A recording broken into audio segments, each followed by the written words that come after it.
Good morning, everyone. It's a midterm election year, and affordability is in the spotlight. Both the Trump administration and Congress are under pressure to show they're doing something about the rising cost of drugs. We'll be digging into the latest moves today on this weekly Washington Post intelligence briefing. Every week, we bring together our analysts and thought leaders across sectors to help us go quick and deep on issues that are shaping the business and policy landscape. I'm Louisa Savage, editorial director of Washington Post Intelligence, and our mission is to help decision makers see around the corners of policy and industry trends. Our subscribers receive concise intelligence reports with actionable recommendations across AI and tech, energy and climate, global security, and healthcare. A graphics library, exclusive interviews, and live briefings where we sort out developments that are changing the business and policy landscape. And today we're taking a close look at several policy efforts underway to deal with the cost of prescription drugs. And to help walk us through all of this, we have three extremely knowledgeable guests who are deeply involved in all sides of this issue. Rebecca Adams is our lead healthcare analyst, and she's written a series of reports recently looking at ongoing policy attempts to tackle prescription drug costs. Welcome, Rebecca. Thank you, Lisa. Merith Basey is CEO of Patients for Affordable Drugs. It's a national patient advocacy organization that's focused on lowering prescription drug prices. Welcome, Merith. Thank you. Pleased to be here. And Elizabeth Carpenter is the Executive Vice President of Policy and Research for the Pharmaceutical Research and Manufacturers of America, known as PhRMA. And we're so glad you could join us, Elizabeth. Thanks for having me. Well, thank you all for being here. And here's how we'll organize our conversation for the next hour. There's so many facets to this question, but first we'll talk about Medicare price negotiations and why they matter and how they're being implemented. Second, we'll talk about changes that are targeting pharmacy benefit managers and what they could mean for consumers, employers, and drug makers. And third, we'll talk about an interesting new pilot project by Medicaid that is aiming to allow more people access to cutting-edge, high-cost gene therapies. And I'd like to thank our audience for the questions you sent in ahead of the briefing. We've used some of them to help shape this conversation. And throughout this discussion, I invite you to drop your questions into the Q&A, and we'll take relevant questions as we go along. So let's get into it. Our first topic is Medicare and how it's dealing with drug costs.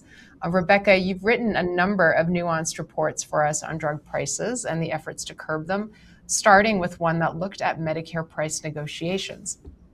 And you had a striking piece of information in this report. You wrote that overall, despite years of debates, prescription drug retail spending in the US was about the same percentage of national healthcare expenses in 2024 as it was in the year 2000. So where are we in the implementation of Medicare drug price negotiations right now, and what has actually changed? So thank you, Louisa, and thank you to our guests for joining us, and thank you to our audience. So I was surprised when I looked back at the data and saw that despite fluctuations over the years, we are right back where we were in the year 2000. It's very interesting. So it's about 9% of national health expenditures go to prescription drugs. So what's happened in the past few years? In 2022, President Biden signed the Inflation Reduction Act, and that has a number of Medicare provisions in it, including a cap on out-of-pocket expenses. It's now $2,100 a year.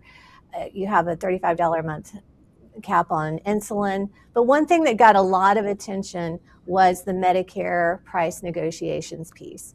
Just to think back a little bit, back in 2003, when the prescription drug law passed, the House Ways and Means Committee chairman at the time, Bill Thomas, told us reporters that they did not want the government as a whole to be negotiating these drug prices. They wanted individual insurers to be doing that. And it was interesting because there was a little bit of a split reaction. Later, the HHS secretary, Tommy Thompson, told some of us that he actually would have liked to have had the power to negotiate drug prices. But it took many, many years to have this step pass that we saw in 2022. And so since then, we've had 3 rounds. We're in our 3rd round now of negotiations over a limited number of drugs. We started with 10 drugs, and those, what happens is that the prices are negotiated, and then a couple of years later, they take effect. So in 2024, the prices were negotiated. Those first 10 drugs are now taking effect.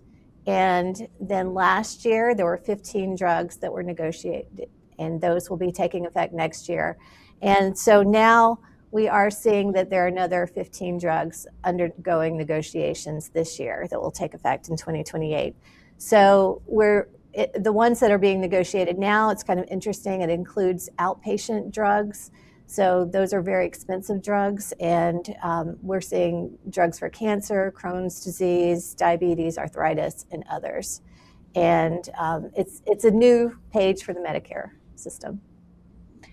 Well, that's really a helpful context, Rebecca. And Merith, from a patient perspective, are you seeing tangible impacts yet? And are there areas maybe where expectations around these negotiations are outpacing the real impacts?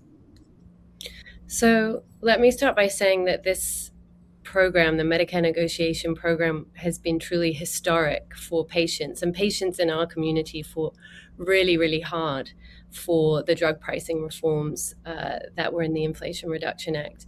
And yes, I'm delighted to say that with these new prices in January, we are hearing from patients across the country who are sharing that these savings are life-changing because it has allowed some individuals to be able in their senior years to maybe stop working in order to pay for their prescription drugs. Others who say, well, now I actually will be able to save because my 401k has been completely disappeared. I've had to spend it all on medication. And most importantly, people are saying that this is meant that they can continue to take their medication and not have to skip doses. So they are feeling financial relief, but also physical relief. But this program ultimately is for us just the beginning, because it has really begun to change the trajectory of drug pricing here in the United States. Because prior to this program's implementation, since 2003, Medicare was not able to negotiate drug prices for the 67 million beneficiaries that it covers. And the main reason for that was because back in 2003, there was a clause called the non-interference clause, which prevented Medicare from negotiating with pharmaceutical corporations. And as a result, this means that Americans have been paying these extremely high prices, on average between 4 and 8 times what patients in other countries around the world have been paying. And so we are delighted to see the progress, and patients are anxious for more. But this is for us just the beginning. There's other reforms in the law as well, like the out-of-pocket cap and the insulin cap, and that are also helping patients and have been since 2023. So we're beginning to see those savings for seniors, which is about $1.5 billion out of pocket just this year alone. And the significant reductions on these first drugs are life-saving. So it's a start. We want to see more, and we'll keep pushing. Elizabeth, Merith cited some large numbers, which obviously has a big impact on your industry. Tell us about how the industry is adjusting to these negotiations, and do manufacturers have any concerns about how the negotiations are unfolding? Sure, absolutely. And, as Rebecca started, she mentioned that drugs are really a small and stable share of healthcare spending. And I want to just at the outset be really clear that that is not because of the Inflation Reduction Act. That is because of a competitive system in this country that allows new products to come to market, for brands to compete with each other, and for eventually low-cost generics to enter the market and significantly reduce the price of medicines that are available. So with that in mind, I think industry is very concerned about how the Inflation Reduction Act is playing out. From our perspective, it's not a negotiation. It is the government saying you accept the price that we have set, or you pay exorbitant fines or pull all of your products from the Medicare program, which is not something that manufacturers are interested in doing, right? They wake up every day trying to serve patients and America's seniors. And so I would say at the outset, our biggest concern is that, this is a black box. This is not a negotiation. And that's really important to sort of level set. I would also say, we are very concerned that the Inflation Reduction Act really didn't do anything to address PBMs or insurers who ultimately decide what medicines are covered and how much people pay. And I think it is important to note that the Inflation Reduction Act included many provisions, including the out-of-pocket cap. And I think what the data and history will eventually show us is that that is the provision that had the most meaningful impact on patients, not price setting. And in fact, what we're seeing is that there are many patients this year who are actually going to pay more per prescription for their price set medicine than they did prior to the IRA being implemented. And you would say that's crazy, except for the fact that, payers have had the ability to change their benefit designs, to change how much they charge people for medicines. And the IRA did nothing to control that. So the last thing I would say, and certainly we could have a more robust conversation about the debate over foreign reference pricing or what you might call most favored nation pricing. I think we fundamentally believe, and the president has said, prices overseas are the wrong prices. We know that Americans are paying roughly a 26% tax on their medicine costs because other countries are not paying their fair share for medicines. We know that 50% of what we spend on drugs in this country goes to someone who doesn't manufacture or make the medicine. And so to have a conversation about comparing US prices to ex-US prices without sort of addressing and recognizing that other 50%, I think is probably the wrong conversation to be having. So happy to address that more. I think I'll stop there and turn things back to you all. Yeah, no, I think you make a really important point, and we are going to get into the pharmacy benefit manager piece in a moment. But a very important point that there are many different entities involved in setting the prices that people actually pay. And that's what makes this issue such a complex one, but still one that we want to take the time and unfold so that people can really understand what's changing, what isn't, and so on. So I'll go to Rebecca and back to your report for a moment, and then we can all come back to discuss. But you had an interesting chart about prices and the annual list price increases on brand name drugs. And you can see that the increases are going down. But talk about this and, what patterns have you been seeing in your report? Well, I'd be interested in hearing Elizabeth's interpretation or Merith's interpretation, but what we're seeing is the median list prices are still increasing, but at a slower rate. And we see this slowdown in the past few years. Now, there is one provision in the Inflation Reduction Act that did pressure drug companies to hold down price increases because if they raise prices above the price of inflation, then they have to pay penalties. And that's been in place for a couple of years now, but this has been going on, this slowdown has been going on for longer than that. Another thing we may want to talk about later is that a different group called ICER found that launch prices are rising. But I'd be interested in hearing more from our panelists about what's going on with drug pricing. Yeah, so maybe Elizabeth, maybe you could talk about launch prices. I think we had a chart in Rebecca's report. Maybe we could pull that up on what's going on with launch prices. Oh, maybe Rebecca, you could just tell us what we're looking at. It's kind of a complicated chart. It is, yes. So what we see is the different years, 2022, 2023, 2024. And on the right side is the list price. And then on the left side is the net price. So what ICER is the group that put this together. They're going to be doing an update to this report. And you'll see that the list price in 2022 is significantly less than the list price in 2024.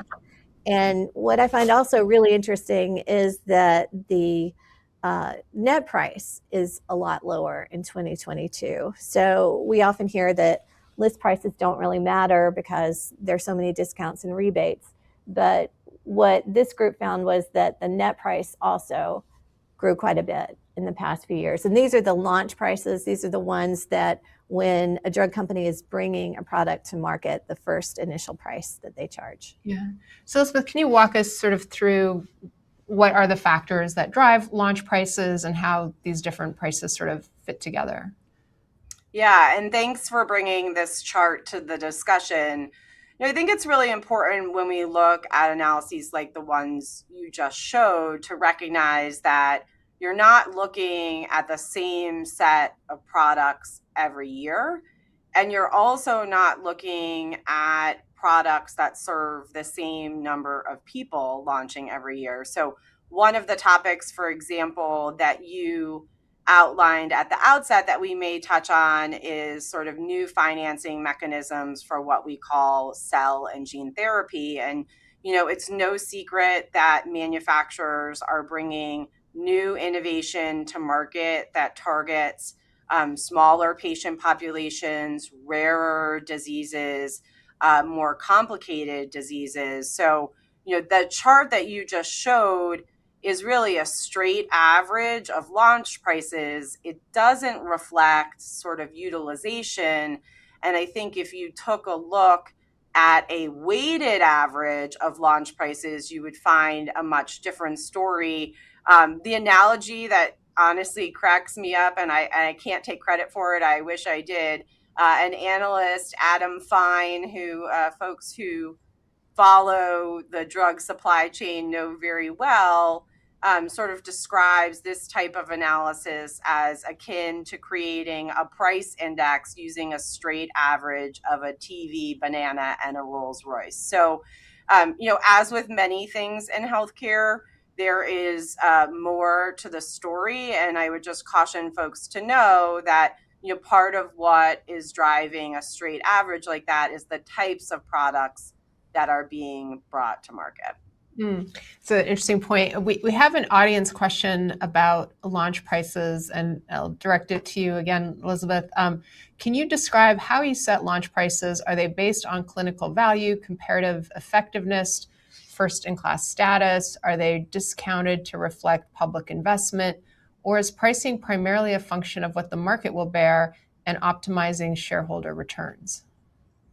Yeah, I mean, again, what we talk about is the fact that launch prices are really a starting point for negotiation. And I think as manufacturers and the industry has to consider how to price a product, they have to take into account the fact that 50% at least of what is spent on that medicine is going to someone who doesn't make the medicine. And so there are lots of factors, some of which you described, that would go into setting a launch price, but also sort of what is going to have to be shared with all of these middlemen and entities throughout the supply chain.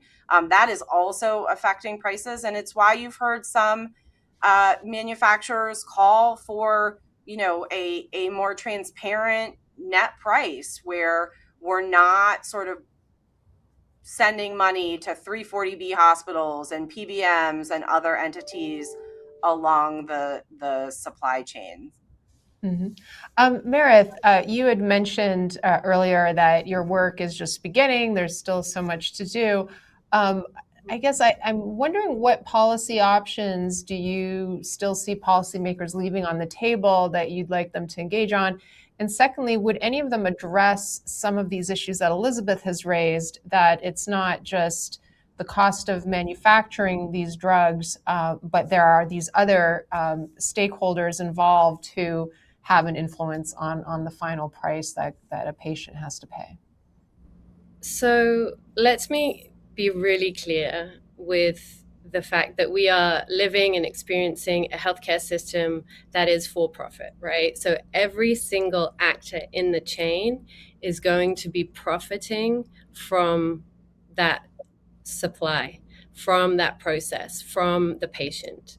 What we see is that the people or the entities that have the most control over the final price is the pharmaceutical industry. They unilaterally set the price, unlike in other countries, high-income countries, that have a mechanism to help determine a fair return on investment, not just for those who are investing, but also to the taxpayer. Because we mustn't forget that NIH is the largest funder of biomedical research in the world, in every single state, many countries, driving the research that we need to get to patients. And patients need access and they need innovation. But right now, 1 in 3 people cannot afford their prescription drugs. And one of the reasons that they cannot is because until recently, the US government wasn't negotiating. And this is part of the problem because the pharmaceutical industry is setting those prices. And then from here, when you hear about PBMs and other actors, it is all based off that initial price that is set by the industry. And the reality is the arguments you'll hear from the industry are that ultimately they need to recoup their R&D. And that may be true to a point, but the reality is we as taxpayers need a return on our investment as well, and that should be affordable drugs. There is not a single country on the planet where pharma doesn't sell their drugs at a profit. And so one of the most important mechanisms that Congress could address is looking at how we tackle launch prices for the American public, because it is wildly popular.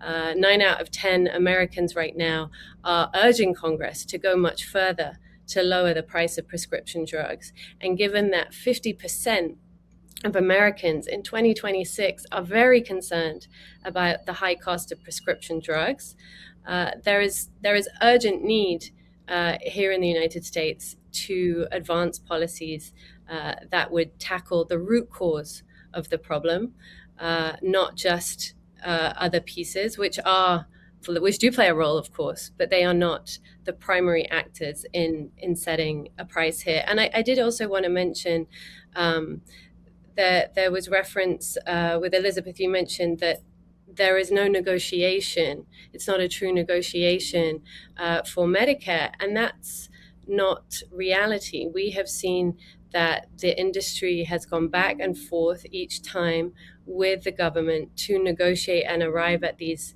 final prices. And we also know that there's now 11 cases that have been filed by the pharmaceutical industry to challenge this program. And so far, 16 times they have been ruled in favor of patients and against the arguments that the industry is making that this is not a true negotiation, for example. So I wanted to add that and mention that we agree that the copay cap is incredibly important for patients. It is life-saving. Now patients will this year only have to pay, say, $2,100 out of pocket for prescription drugs, which may seem like a huge amount. But when the copay on a single drug, say for cancer, pre-IRA was $16,000 based on that list price, ultimately, we have to remember that the reason that we can pay for those copay caps is because of Medicare negotiation in the first place. Otherwise, it wouldn't work. Elizabeth, I wanted to pick up on one of the issues that Merith raised, which was around innovation. And we've done a lot of briefings here at WP Intelligence about innovation, what it takes, and how we're in a moment of kind of exploding innovation thanks to AI and and particularly in the life sciences area where there's a lot of expectation. I'm curious, are any companies, innovation obviously is one thing that industry leaders raise a lot in this context, but are any companies rethinking their R&D strategy, their launch sequencing, their investment decisions as a result of some of these new policies? Yeah, unfortunately, they are. We've seen a significant decline in new clinical trial starts for what we would call small molecules. So, pills, really. The Inflation Reduction Act sets those prices at 7 years. They go into effect 9 years later. And, there have been changes in how people think about investing, which is not what we want, right? Small molecules, pills are the most convenient way for people to take medicines. They are easier to access. You don't have to go to a doctor. And the Inflation Reduction Act sent a message, don't invest here. I would just say a few things in response to my fellow panelist here. You're right. Americans are fed up with our healthcare system, and they are worried about affordability. I would say there's a lot of research that shows, in fact, their biggest concern is health insurance premiums. And the reality is that brand name drugs are less than 10% of health insurance premiums. The insurer's own administrative costs are 16%. And the biggest driver of health insurance premiums are hospitals. I would also just say, we have to be thoughtful about what's driving affordability concerns. Over 1,400 medicines are excluded from formularies. We have recent data that shows new brand prescriptions are being denied initially 70% of the time in the commercial market, nearly 50% of the time in the Medicare market. So there is a lot of angst in our healthcare system that is not about prescription drug prices. It is about how much people are paying in health insurance premiums, and it is about the hoops that everyone needs to get to jump through to get access to the medicines their doctors prescribe. I would also just say, in this comparison of other countries, again, the president has been clear, other countries are underpaying for medicines. And, really, Americans are shouldering a bigger burden than they should for all of the innovation that we all experience every day. I think it's also important to note that those processes that you reference to set a price rely on methodologies that put a value on people's lives that we have, at least in Medicare, explicitly prohibited in this country. And, you see areas in cancer, for example, where, patients in the UK have access or are utilizing about 8% of the new cancer medicines that United States patients, American patients are using. So the innovation impact is real. And, I would say that clinical trials take 10 to 15 years. They cost billions of dollars, and they fail roughly 90% of the time. And all of us here, waiting for the next cancer treatment, waiting for a treatment or a cure to Alzheimer's, we want manufacturers to have an incentive to take those risks. And, certainly we worry that price setting and some of the policies discussed here today threaten that innovation into the future. Mm-hmm. And I totally take your point about the different pieces of the overall health system that contribute to healthcare costs overall. But since we're focusing on drug pricing today, I want to move on to our next topic, which is pharmacy benefit manager reform. So Rebecca, the PBMs, these middlemen companies that sit between drug companies and insurers, they've really become a political lightning rod. And earlier this month, President Trump signed legislation that addresses them. Can you just give us a brief overview of what's in that law? Sure. So PBMs, like you said, are the middlemen. We're talking about companies like CVS Caremark or Optum Rx or Express Scripts. And so the law that the president signed on February 3rd has a variety of different provisions. We're not going to get into all of them, but some of them are that the PBMs will be paying a flat fee from now on. That's designed to, hopefully, the intent was to take away some of the financial incentives for PBMs to favor the higher cost drugs. So rather than it being based on how big of a discount that you can get on a higher price drug, it's now going to be a flat fee.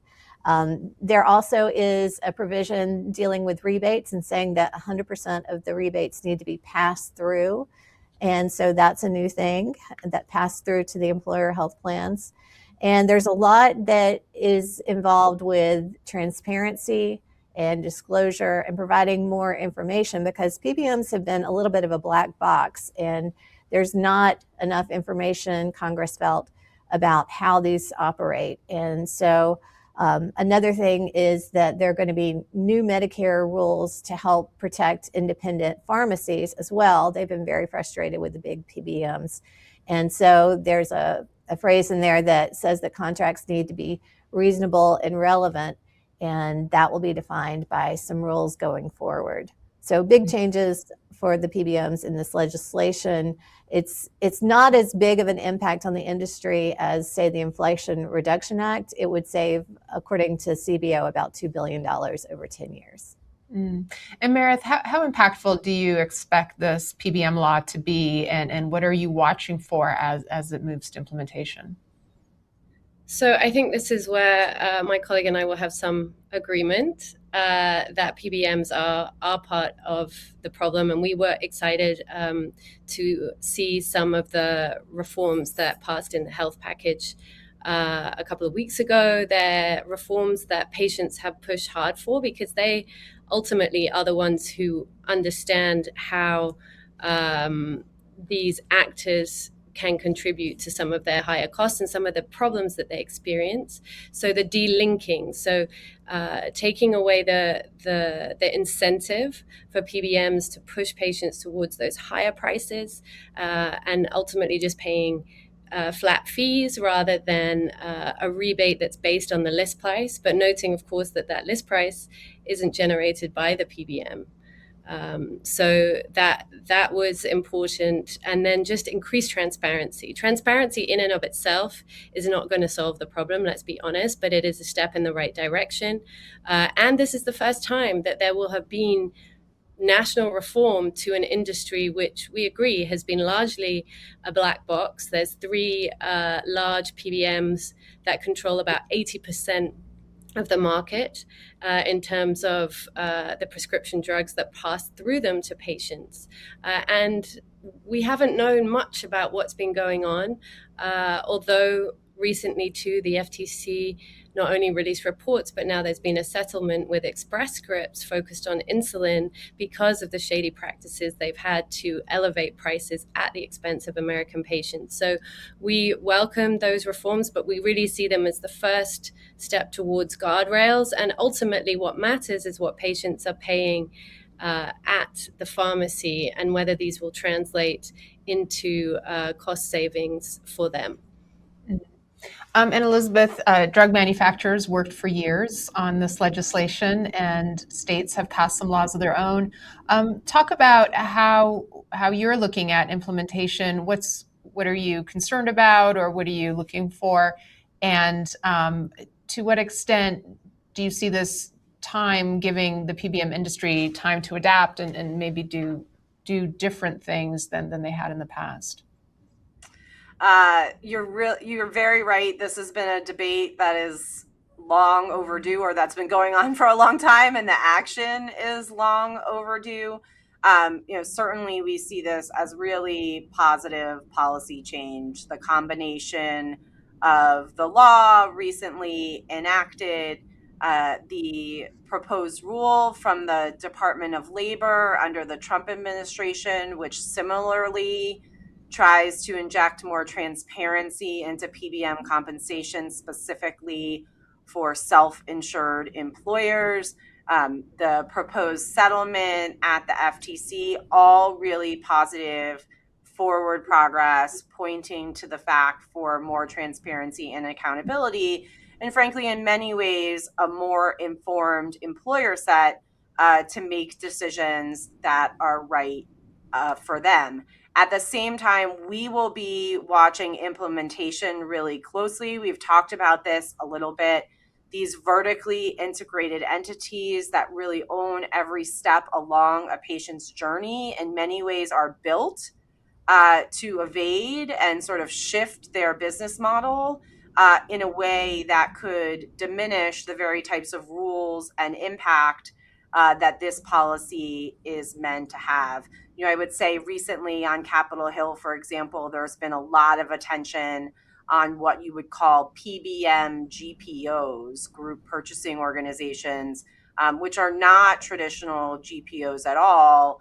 They are sort of offshore entities designed to siphon rebate dollars from the ultimate end user. And you actually saw in the Express Scripts draft settlement a request for Express Scripts to move their PBM GPO back to the United States, and the FTC actually details the potential positive tax impact in particular of that type of action. So, we have to work really carefully and thoughtfully about how these policies are implemented to really ensure that they have their desired effect. And I couldn't agree more. This is, really positive step, but it also is only a first step, and there's more work to be done.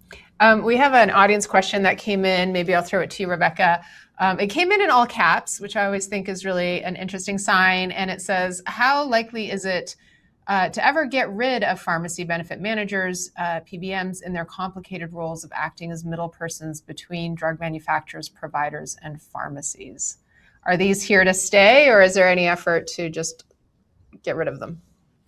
I would be interested in hearing what my panelists have to say, but I don't think there's a chance that they're going to disappear. I think that they're major corporations and they play a big role in the healthcare industry landscape at this moment.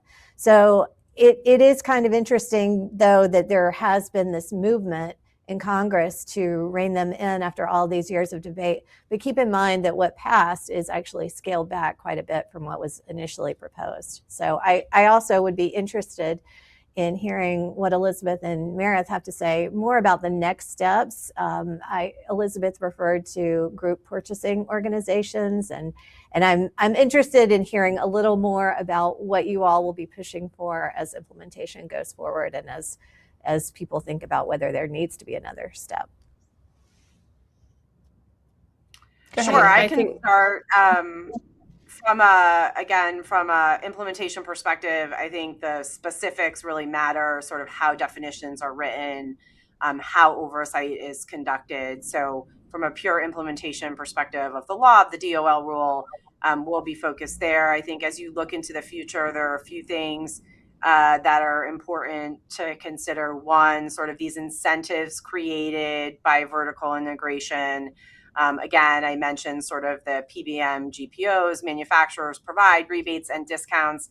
They shouldn't sit in offshore accounts benefiting nobody but the PBM. And that's one place to look. I would also say, vertically integrated entities, there's a lot of data to show they're paying their own providers and pharmacies more, and in doing so are steering patients to use of those pharmacies and doctors. And I think we're spending more time looking at what the patient impact of that is.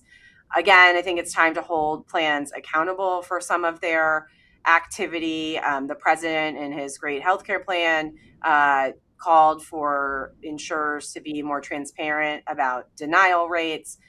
Certainly, there is more to do around sort of timeliness and process associated with the hoops that insurers make people go through, not just to access their medicines, but other services as well. And then, I think as we look into the future, there is more to talk about as it relates to direct purchase programs and how to ensure that we're not giving insurance companies a free ride by offering sort of more transparent prices directly to consumers when Americans are paying good premium dollars every day to have their medicines covered by their insurance company.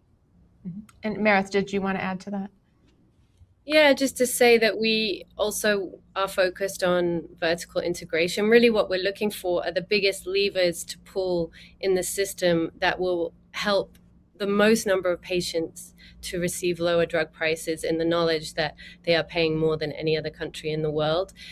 The focus will not only be limited, of course, to PBMs, because that focus also excludes the manipulation of the patent system, which keeps drugs high for a very long time. And so part of the focus for us as well going forward, in conjunction with vertical integration for PBMs, will be addressing patent reform directly. Gotcha. Well, I want to move on to our third topic, and we can come back to some of these themes a little later. But obviously, one big issue, we talked about innovation. Some of these innovations are leading to the emergence of very sort of cutting edge, but very expensive therapies. And Rebecca, you had a report looking at new gene therapies that can cost $500,000 or $1 million or more to treat a single patient. But they can be very effective. And you looked at one way that Medicaid is trying to deal with these costs in the case of very expensive gene therapies. And they're looking specifically at the case of sickle cell disease. So talk about the new approach that Medicaid is trying and why it's so different from what came before. So thank you. It was really interesting back in 2023. People were excited to see the new treatments for sickle cell disease because that is a painful condition that people live with their entire lives. It leads to hospitalization and lots of costs for the healthcare system. And so there were these breakthrough drugs, but it was difficult to pay for them. So Medicaid came together and put together a new model, and this is done through the Centers for Medicare and Medicaid Innovation Center. There's a new way to pay for these drugs, and Washington basically is negotiating the prices on behalf of 32 states that chose to participate, along with the District of Columbia and Puerto Rico. And they're putting together these agreements with companies, and they're based on outcomes. It's one of the concerns is that you really don't know what the long-term impacts of these new therapies are, and you don't know how long the treatment will be beneficial. So it's based on metrics. It's based on what happens to the patient. And it's kind of interesting to me as I was thinking about it, because we talked at the beginning about how long it took for Medicare to get the right to negotiate a small number of drugs each year. And this is also centralized negotiations. It's limited. It's limited right now just to the sickle cell condition treatments, but it's still Washington negotiating prices with the companies on behalf of different states. Mm. And Rebecca, is this, as you said, it's limited to one drug. What is the government looking for to decide whether or not to roll this out to other drugs? And do you expect that it would roll out to other high-cost drugs? So that's a good question. They actually are currently accepting emails and comments on other conditions that could be using this same model. So one thing that people talk about a lot is cancer treatments. That's something that's very expensive. Could you have some sort of outcomes-based agreement for some of these cancer treatments? It's interesting, though, what we're seeing with this model so far is that it's not always as easy as you think it might be to roll this out. Yeah, why don't you talk about just like a few of the hiccups and challenges along the way? So with the sickle cell therapies, what we're seeing is a couple of things. Some of the things are related to the treatment itself, because this is a pretty intense treatment. You have to go through preparation, you have to go through hospitalization in advance, and there are only so many centers that can actually handle this. So that's a problem. And one of the therapies itself, we're seeing that the process of removing cells from patients' bodies and collecting that's a little bit more complicated and taking a little bit longer than expected. So there's some problems with the treatment. And there are also some states like California said that it just took longer to negotiate these agreements than they expected in terms of the payments and the contracts. So I'm just curious for both of you, Merith and Elizabeth, your thoughts on this different approach, this outcome-based approach, and this idea of the federal government negotiating on behalf of states. Maybe Merith, you could go first. Like, is this something that you think is promising? Do you see any issues with it, or do you want to see it expanded to other drugs? So I think ultimately initiatives like this that give the US government power to negotiate with the pharmaceutical industry are good for patients, because there's more purchasing power, there's more opportunity to be able to get a better deal because you are covering those costs. I think we have been talking about some really extraordinary drugs, but they're coming to market at $2 million. And when you think about these, the people who are mostly living with sickle cell, so that's in this country, that's 100,000 people, about 85% of those folks are living in the states that are included, and Puerto Rico and DC, that are included in this model. And ultimately, yes, we're supportive if we can lower those prices and more people can get access.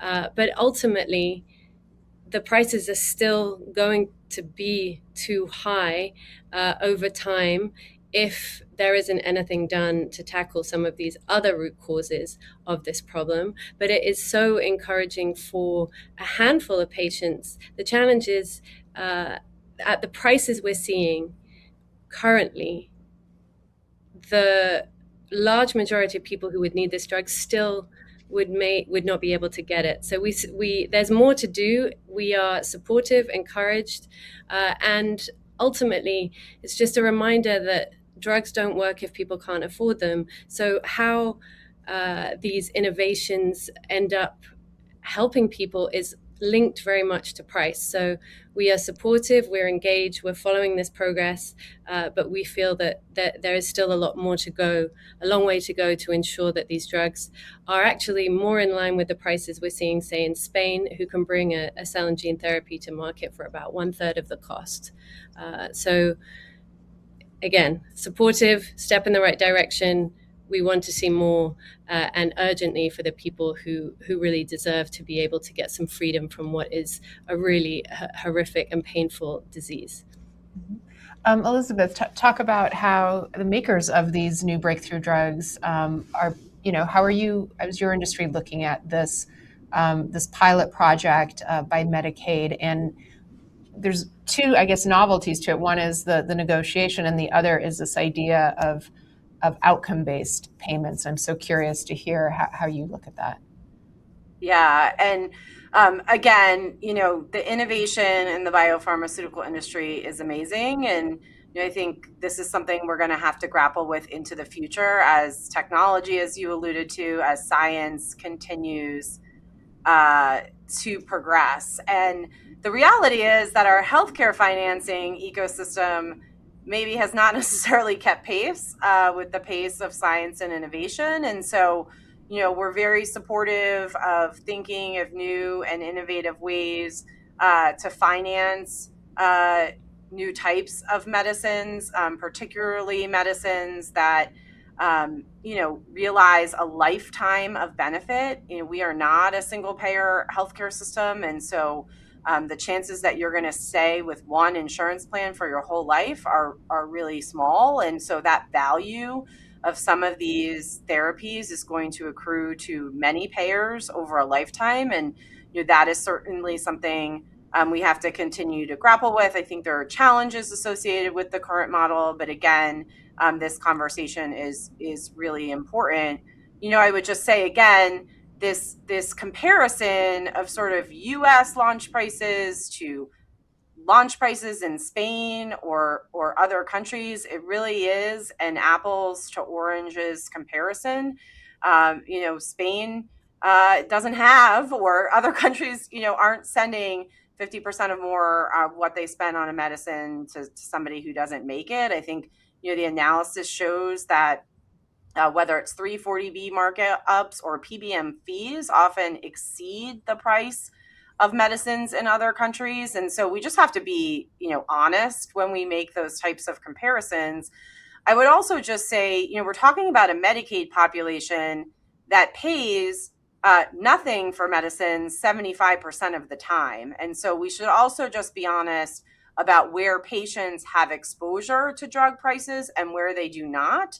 And there's no question that as a society, we have to consider sort of how to finance and ensure that our population gets access to the latest innovation. But I also don't want people to come away with the thinking that the Medicaid population has this huge exposure to drug prices directly. That's just not accurate. And manufacturers have to pay statutory rebates on Medicaid over time, and in some cases are actually paying the U.S. government for patients in Medicaid to access their medicine. So again, obviously a complex conversation, but it's hard not to be excited about what the science can do for patients, which is obviously what ultimately matters. Mm-hmm. Well, we've had so many audience questions coming in, and this topic keeps coming up in your remarks. So I thought maybe we could just devote 2 minutes to talking about the U.S. kind of international comparison.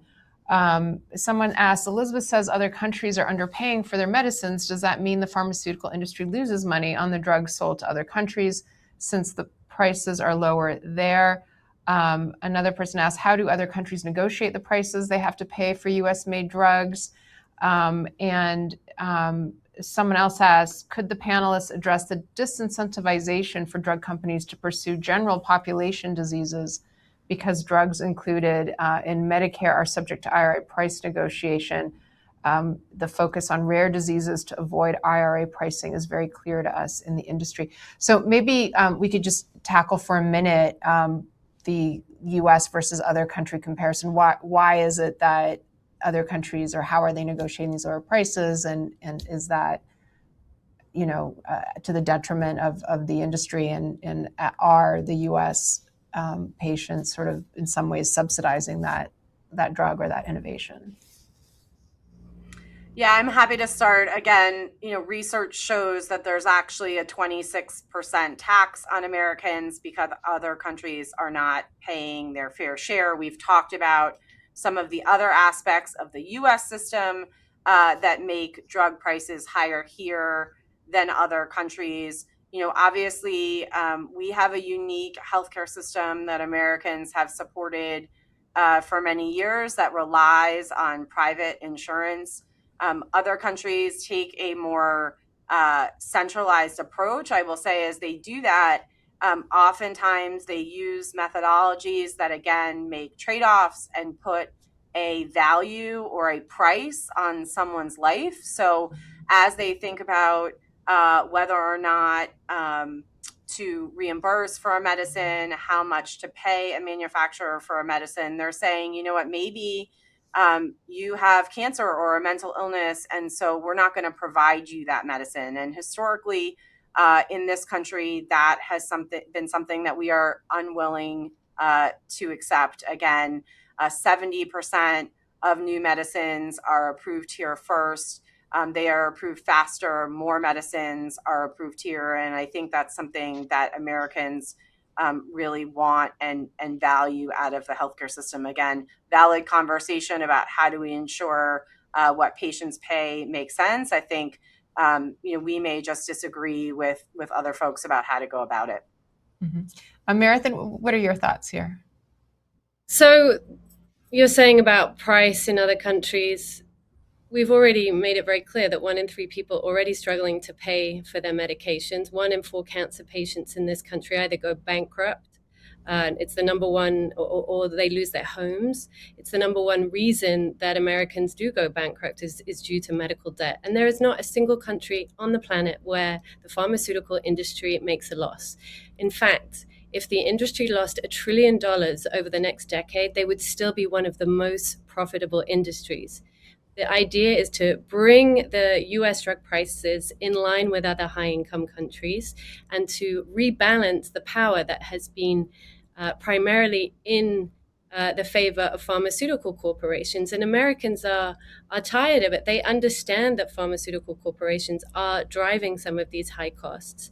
And this piece about other countries or America being the place where pharmaceutical companies approve drugs first, that will continue to be the case because the US is one of the largest, if not the largest, purchaser of medicines.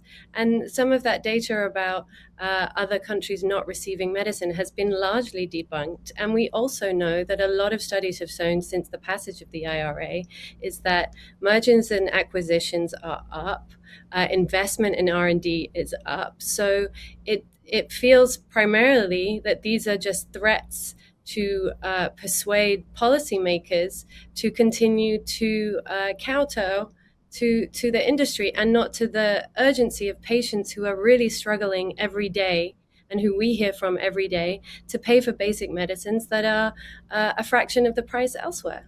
Mm-hmm. So I think we'll leave that debate there just in the interest of time. But before we go on, I do want to ask each of you to sort of look ahead and tell us what you're working on next. And Rebecca, I'll start with you. What are you working on next for our subscribers? So I am looking a little bit more into PBMs and vaccines and prior authorization. Anne Elizabeth, how about you? Oh man, it's hard to leave all those comments where they are. One of the things we're looking at is the true profitability of different aspects of the U.S. healthcare system. And I would say that when you adjust for cost of capital and investment in research and development, in fact, the biopharmaceutical industry is less profitable than other aspects of the healthcare system. So I'll say that, into the future, certainly focused a lot, again, on insurers and PBMs and sort of the healthcare financing infrastructure here that ultimately decides what medicines are covered and what people pay. And Merith, how about you? Where's your attention going next? Primarily towards addressing the challenges of the patent system, pushing for increasing competition and driving generics to market to help lower prices for American patients. Well, great. Well, thank you so much, Rebecca, Elizabeth, and Merith, for joining us. I know it's a complicated issue in the complicated healthcare system, but we appreciate the chance to sort of drill down on the drug price piece. Before we wrap, a quick reminder to the audience that you can request a WP Intelligence platform demo by clicking the link on your screen, and we'll send our audience a link to a recording of today's briefing. And please do take a moment to complete the short post-briefing survey. Your feedback shapes what we do next. And please join us next Friday for a briefing on the latest in trade relations and how allies around the world, including Europe and India and others, are de-risking their economy from reliance on the US. Have a wonderful weekend, and we'll see you next week.